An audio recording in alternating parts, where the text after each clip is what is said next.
Continuando aqui a nossa aula de número 4, agora no nosso segundo bloco, eu quero aqui ressaltar, dizer que não há nobres seminaristas, estudantes de teologia, pastores, obreiros de modo geral, não há nenhuma indicação de que biblicamente possa se afirmar que as duas testemunhas do Apocalipse serão Elias e Enoque.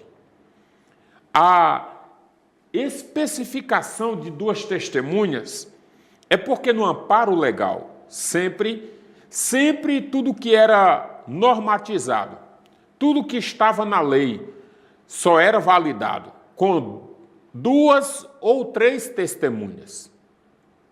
É por isso que quando Jesus vai ser assunto ao céu, tem 2 varões que estão dando testemunho de que ele está subindo, são os que dizem para os homens em Atos 1 e 11.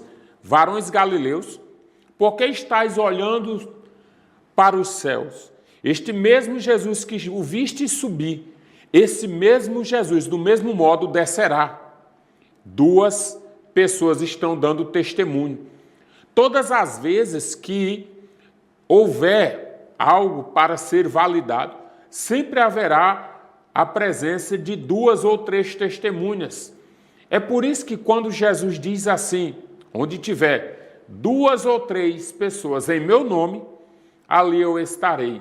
Aquele contexto não é uma perspectiva de culto, onde uma pessoa, às vezes, ao iniciar o trabalho, tem 5, 6 crentes, e ele diz, irmãos, Jesus está aqui porque ele disse que onde tiver 2 ou 3 reunidos no nome dele, ali ele está. Só que o contexto do qual Jesus fala não é o contexto de culto, mas o contexto de validação daquilo que está sendo dito. Onde tiver 2 ou 3 testemunhas, ali ele está. Onde houver 2 ou 3 pessoas que validem o que está acontecendo, ele assina embaixo. É por isso que todas as vezes a lei exigia que houvesse 2 ou 3 pessoas para validar o testemunho. Então, quando ele envia, as 2 testemunhas são levantadas para pregar, 2 é para que tenha validade, seguindo uma proposta jurídica. No decurso da história, 2 testemunhas pregando a palavra, pregando o evangelho, pregando a afirmação em Cristo e a negação do anticristo.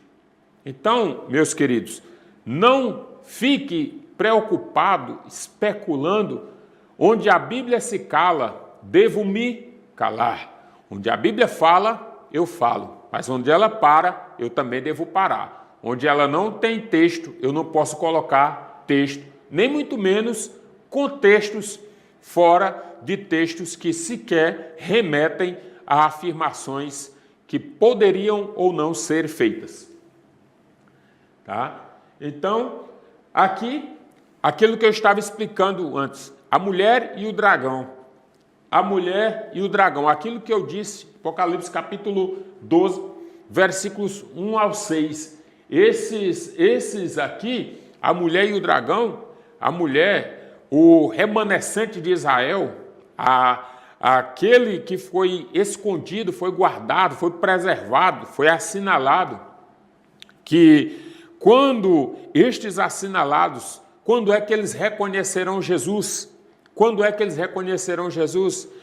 Pessoas, entendam, no texto bíblico, nas ações bíblicas, na história bíblica, na história de Israel, o Messias, daí a razão pela qual o judaísmo é distinto do cristianismo, porque o judaísmo desconhece, não aceita a validação do Cristo que já veio, encarnou, viveu, morreu e ressuscitou. O Messias esperado por eles ainda não veio. O Messias esperado por eles veio, mas eles mataram este Messias. Este Messias que eles aguardam, o Messias aguardado das promessas bíblicas lá de Isaías, capítulo 7, versículo 14, eis que uma virgem conceberá e dará à luz, e o seu filho, o filho será chamado Emanuel. Aquela profecia de Isaías, capítulo 9, versículo 6, um menino se nasceu, um filho se nos deu, o principado estará sobre os seus ombros, e o seu nome é Maravilhoso Conselheiro, Deus forte, Pai da eternidade e Príncipe da paz. As promessas alusivas ao Messias, a raiz de Davi, o broto, o renovo que brota das entranhas de Israel, todas essas promessas alusivas ao Messias, o povo judeu, para eles, isto ainda não aconteceu. Então, quando é que eles reconhecerão Jesus? É por esta razão que há indicativos de que Israel, de que as nações, incluindo Israel, fará uma aliança com o anticristo. Exatamente por quê? Porque este anticristo, ele será entronizado, ele se apresenta como o solucionador, o salvador de todos os problemas, o salvador de todas as coisas, aquele que resolve todos os problemas, aquele que traz a paz, que traz a segurança, que traz a estabilidade. O anticristo, ele é apresentado desta forma, e por esta razão, Israel se entende que fará durante esta metade da aliança, metade dos 7 anos, a metade desses 7 anos serão de alianças. O que depois do rompimento deste período é o que desencadeará em Apocalipse capítulo 12, versículos 1 ao 6, onde o remanescente de Deus guardado será preservado, a fim de que o dragão, que é a representação do diabo na personalidade do anticristo, imputará ações contra aqueles que se voltarem contra ele. E deste modo, se observa então que Israel, ainda não reconhecendo o Senhor, o que acontecerá em tempo posterior, quando da guerra do Armagedon, quando ele se manifestar. Onde é que está escrito isso? No livro do profeta Zacarias, e aí vamos ao texto bíblico, livro do profeta Zacarias, capítulo de número 14, que é uma perspectiva escatológica, Versículo 1, eis que vem o dia do Senhor, em que teus despojos se repartirão no meio de ti, porque eu ajuntarei todas as nações para a peleja contra Jerusalém, e a cidade será tomada, e as casas serão saqueadas, e as mulheres forçadas, e a metade da cidade sairá para o cativeiro, mas o restante do povo não será extirpado da cidade. E o Senhor sairá e pelejará contra estas nações, como pelejou sim no dia da batalha. Naquele dia estarão os seus pés sobre o Monte das Oliveiras, que está defronte de Jerusalém para o oriente, e o Monte das Oliveiras será fendido pelo meio, para o oriente, para o ocidente. E haverá um vale muito grande, e metade do monte se apartará para o norte, e outra metade dele para o sul. E fugireis pelo vale do meio dos montes, pelo vale dos meus montes, pois o vale dos montes chegará até Azel, e fugireis assim como fugistes de diante do terremoto nos dias de Uzias, rei de Judá. Então virá o Senhor meu Deus, e todos os santos contigo, E acontecerá naquele dia que não haverá preciosa luz, nem espessa escuridão, mas será um dia conhecido do Senhor, nem dia nem noite será, mas acontecerá que ao cair da tarde haverá luz. Naquele dia também acontecerá que sairão de Jerusalém águas vivas, metade para o mar oriental e metade delas para o mar ocidental. No verão e no inverno sucederá isto. O que é que se observa é que Israel reconhecerá, o povo de Deus reconhecerá os assinalados, os guardados, os preservados, o remanescente de Israel, os 144 mil preservados de Israel, dos remanescentes, reconhecerão o Messias naquele dia em que ele voltar para destruir, para destruir o falso profeta, para destruir o anticristo e para aprisionar Satanás e estabelecer o seu reino milenário, reino de justiça na terra, que na perspectiva pré-milenista do sistema de interpretação do Apocalipse, os 1000 anos serão estabelecidos, instituídos após esse período.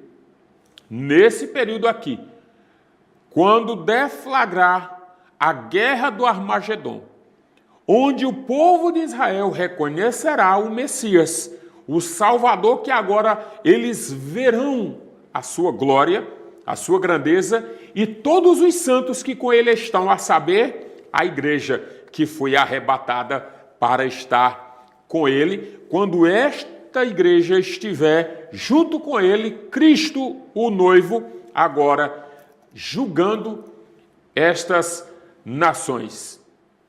Então, observa que aqui nós temos estes detalhes. Aí, capítulo 14 aí da nossa aula de número 4, capítulo 14 da nossa aula de número 4. As bestas que subiram do mar. As bestas que subiram do mar e da terra.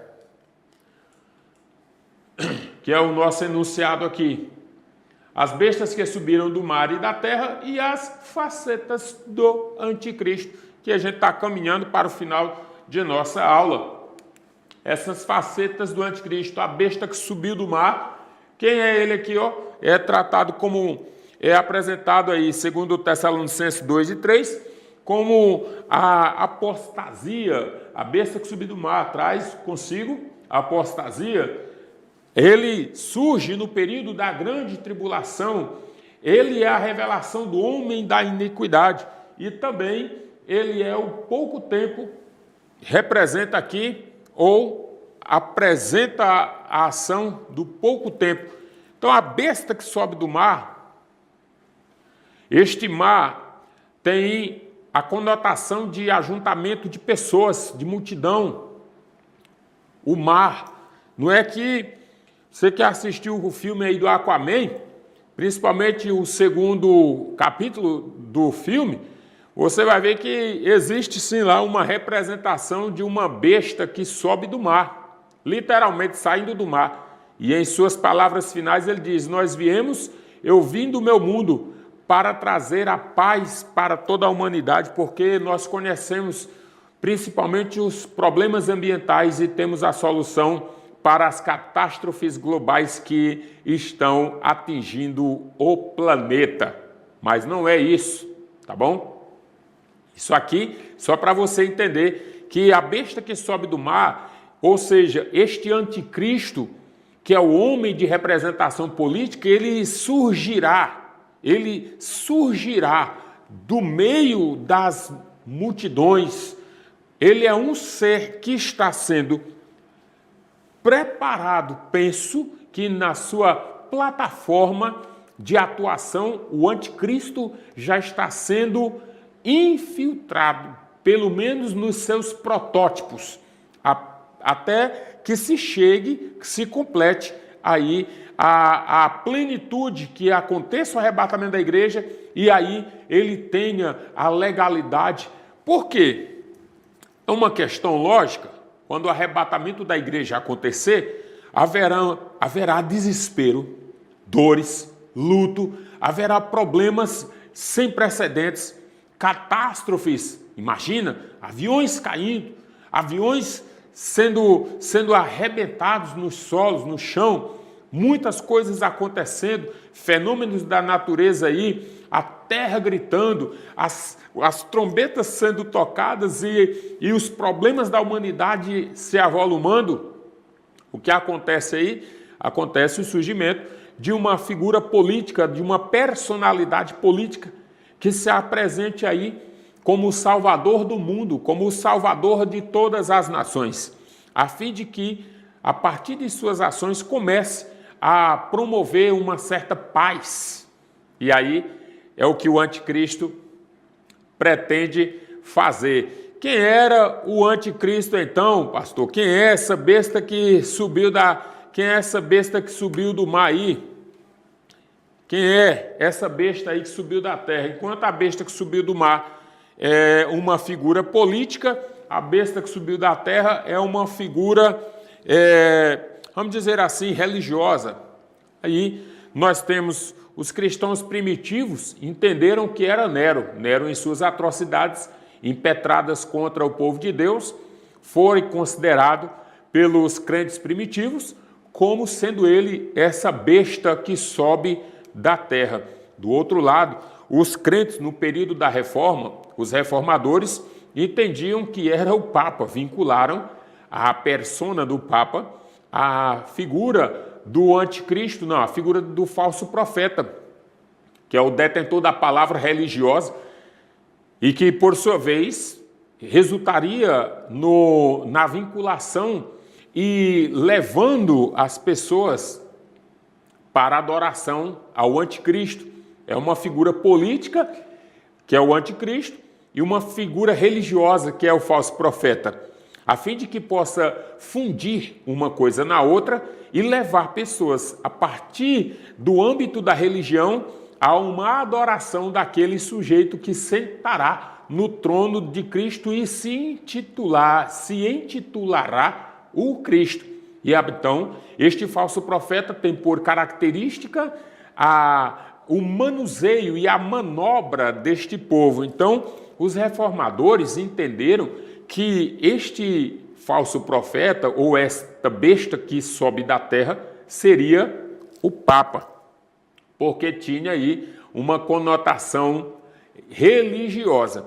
Do outro lado, nós temos aí os estudiosos modernos, que apresentaram como essa besta que sobe da terra, apresentaram aí para as suas vertentes. Para uns, Mussolini como pai do fascismo na Itália. Outros disseram que era Adolf Hitler. Adolf Hitler é o pai do nazismo dentro de uma perspectiva de Europa Oriental, no tempo em que a Alemanha Oriental era separada da Alemanha Ocidental. A Alemanha nazista, que por sua vez aí foi responsável pelo Holocausto, onde os judeus são culpados pelos problemas e por todas as questões alusivas ao desgoverno do Hitler. Como seu ditador, sendo ele ditador que foi, ele promoveu o Holocausto do povo, então, principalmente do povo judeu. Diante disso, a gente observa que a cada tempo, a cada período da história, as personalidades são apresentadas como estas figuras. Então, como eu disse, para os cristãos primitivos, Nero era esta besta que sobe da terra. Para os reformadores, a figura do Papa foi mais associada. Para a história e os estudiosos da era moderna, Mussolini na Itália, também Hitler na Alemanha. Estes eram pessoas e também outros passaram a acreditar que seria isto mesmo. Mas a grande questão é, a besta que sobe do mar, o anticristo se entronizará e se declarará o Cristo.